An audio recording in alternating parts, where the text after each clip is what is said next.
Nzawi, angomane nzawi.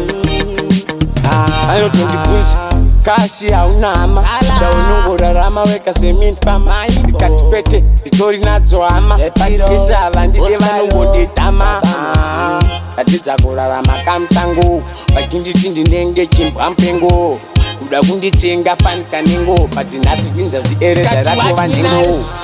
kukura kwangu kusvika pano kuchengetwa neshamwari kunsinama pandaida kuva utsanamo dzangu vairova bara twachinditama vaitoturudzira mire ndikokwama ndaindabuda mhanza fanikapama manje ndichapumapfuura bara kokama kana mawa vazhinji vaisandifarira vakatondipapa vikundisevedza vakodya sapa tungu mumwoyo dzaida kakuenda kapa asi nhasi tunotarira ikapa ndava ndichinzi handigezi bati kwaive kushaya sipo mwari akauya vakasimudza chipo vaisvukira dai nhasi ndisisipo but ndinoda kutenda kuna chipo akandisi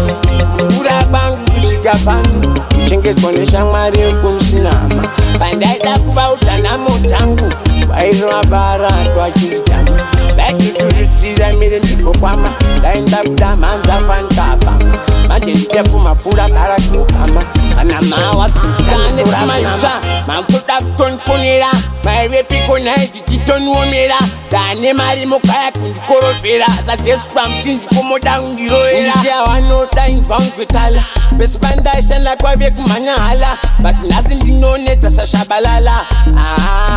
wasara walala chiwachminal kukura kwangu kusvika pano kuchengetwa neshamwari kunsinama pandaida kuva utsanamo dzangu vairova bara twachinditama vaitoturudzira mire ndikokwama ndaindabuda mhanza fanikapama manje ndichapumapfuura bara kokama kana mawa kunditanotora kunama kukura kwangu kusvika pano kuchengetwa neshamwari kunsinama pandaida kuva utsanamo dzangu vairova bara twachinditama vaitoturudzira mire ndikokwama ndaindabuda mhanza fanikapama manje ndichapumapfuura bara kokama kana mawa kunditanotora kunama